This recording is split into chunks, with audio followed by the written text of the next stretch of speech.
This week just feels like that moment of ripping off the F's you no longer give.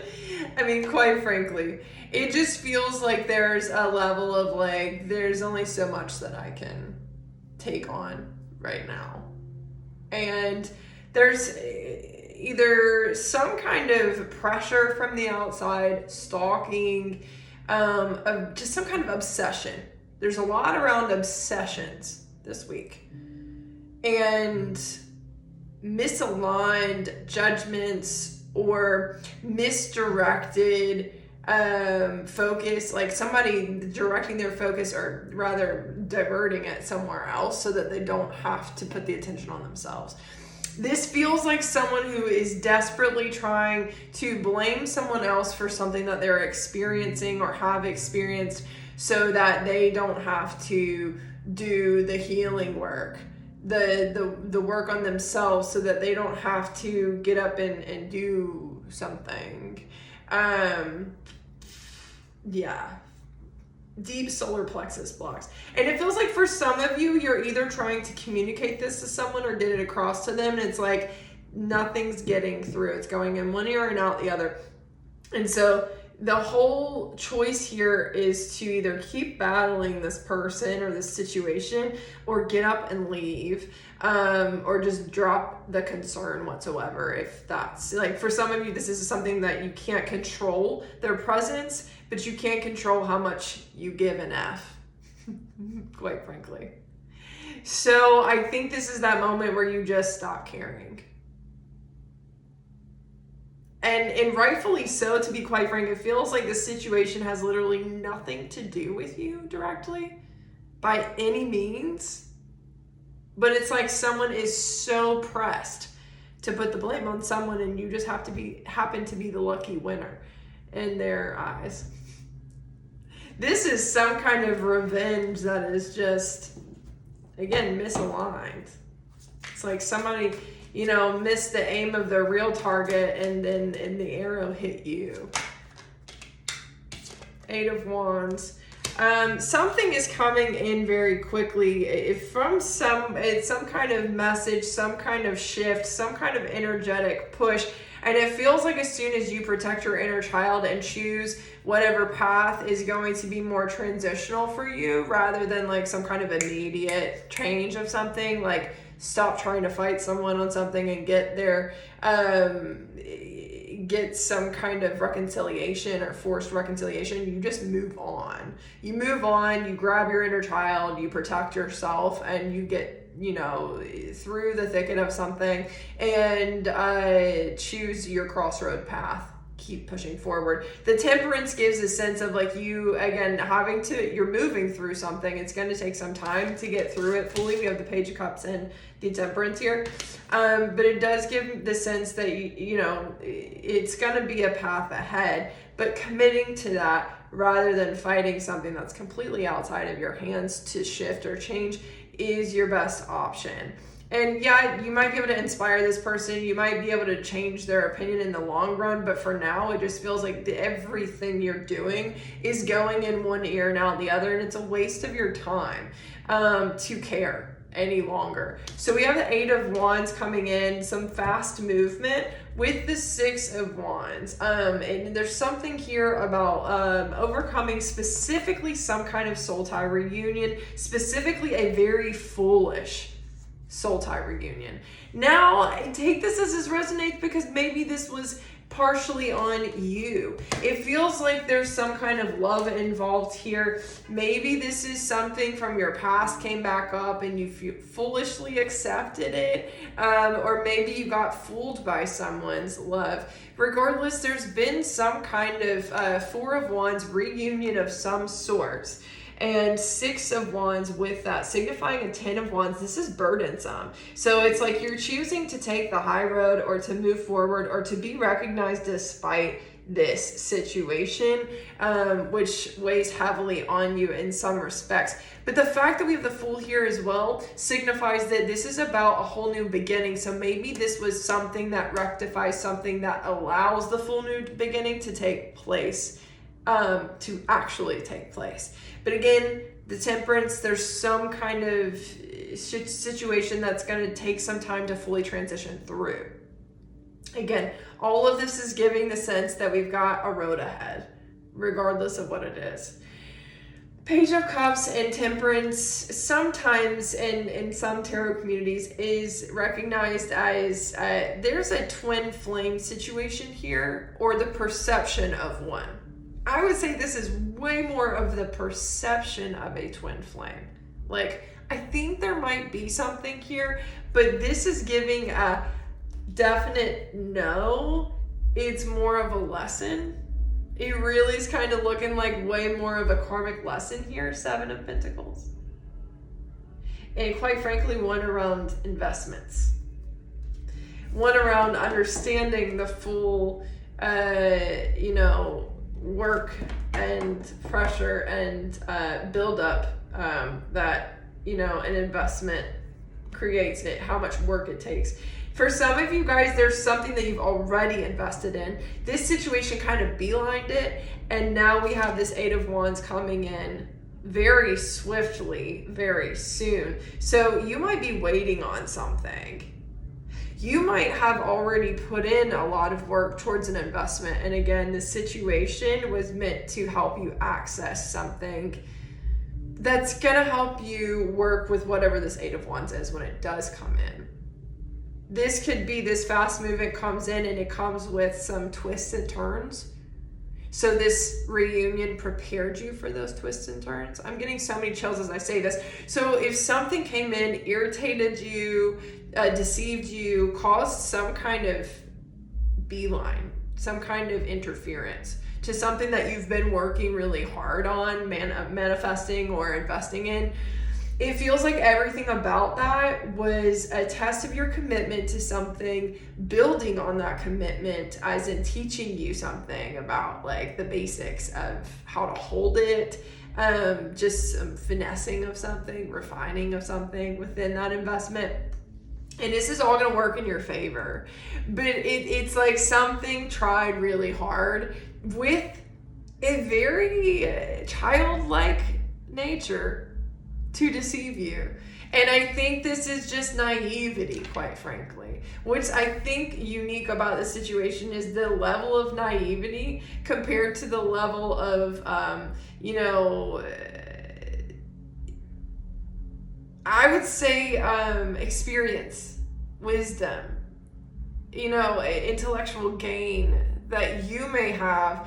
The hard, dedicated work that you've put behind something. This person coming in, this situation coming in, took you down a notch emotionally, and it was very much a transfer of their energy versus an actual reflection of where you are. So be mindful of that as well. Take this week to kind of settle into whatever has happened or whatever has come up, because it does feel like whatever did come up, it has literally not a whole lot to do with you other than training you, refining something, finessing you for the future. So see it as that and don't take it personally any more than you already may have. Again, it's somebody else's curiosity, so it almost feels like it's kind of innocent.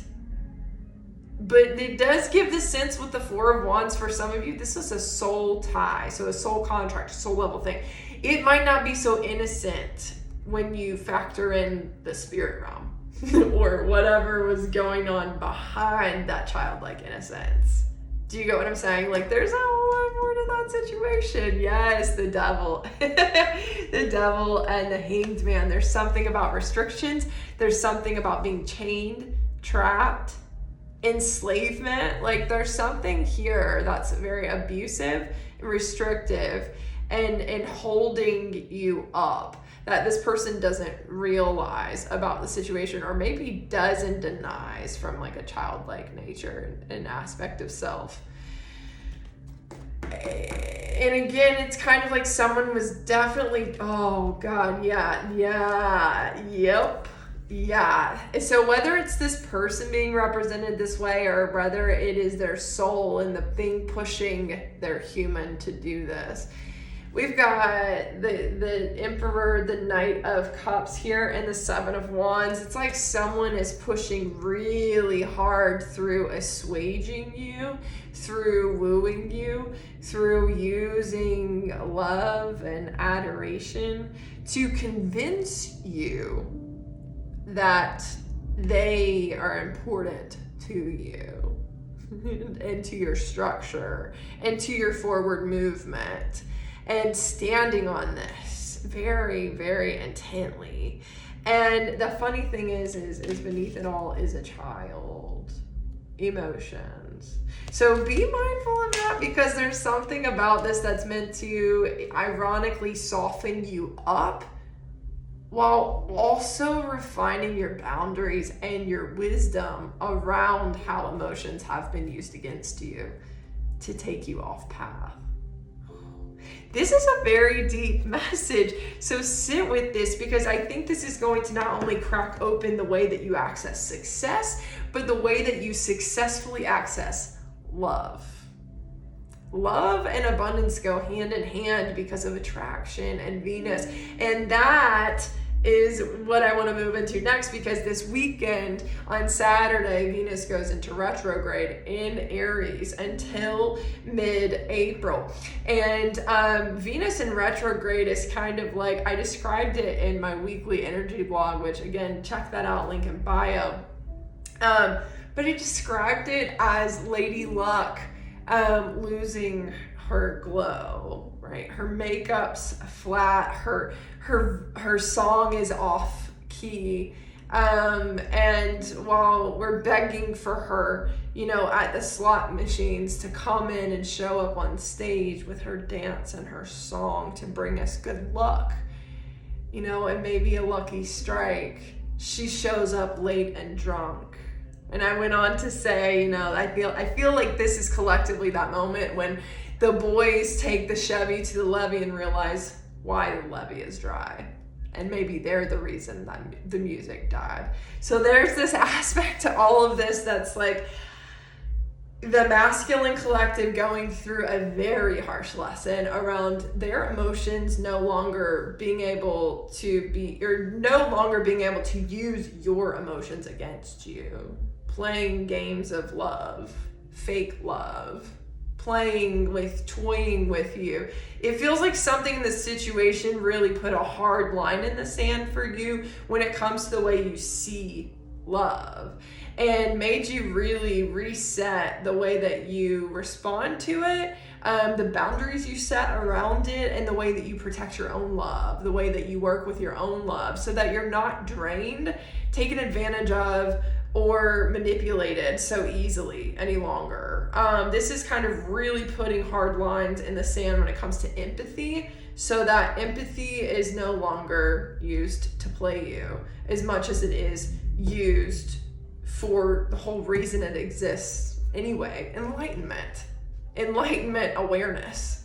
And these things are more important because, again, Pluto is in Aquarius, a humanitarian sign. This is about collective humanitarianism and innovation over the next 20 years. And if our empathy continues to be used against us, this innovation will so too. So this is a chance for us to really reassess how we step into innovation and experimentation by taking the love back that was used to drain us, most of us. And rather that awareness that is given to us as human beings spiritually to bring us to deeper awareness and understanding of other people not in our shoes, so that we can actually create fair and just humanitarian acts and advocacy. That's why the love is so dry, so that we can actually foster the feminine energy, so that the feminine can truly rise, so that the feminine and masculine can actually meet, Shiva and Shakti uniting at the top of the Kundalini, right? So that we can bring true change to the world rather than continuing to meet and realize we are disconnected and the masculine continue to fall. And the separation to continue to occur. This is like the feminine has to be offered the stage now. so that she can thrive while the masculine grows. And again, this isn't about gender, but a lot of it is going to correlate to it. So there is a sense here of like, yes, this is to foster and to protect the feminine on an energetic level. If you use it to your advantage rather than allowing it to project upon you your lack of not being loved, of not being seen and heard, of not being valued. When you see it from that perspective and when you hold that story, you're still holding the shame of the oppressor. When you fight the shame of the oppressor, you say, you know what? You're right. You didn't ever love me. So it's time for me to take my stage. And you watch and realize how much of it you don't actually get any longer, because it's all for what I am intending it for, not to be taken advantage of any longer. So, snaps to that. Do you see how insidiously the universe has set the feminine collective up for success while making it seem like there's a lot of tragedy and crisis, which there is, but what does it do? It gets the masculine moving. It gets the emotions stirring. It gets those who are asleep to wake. It gets the survival mechanisms all rattled and shaken up so that we can finally face them and overcome them. It makes us stronger. It makes us more aware. It makes us more powerful, and it makes the change that we bring to the table more powerful. So trust the process. That is the biggest message this week, is to trust the process throughout all of this madness and expect great change ahead.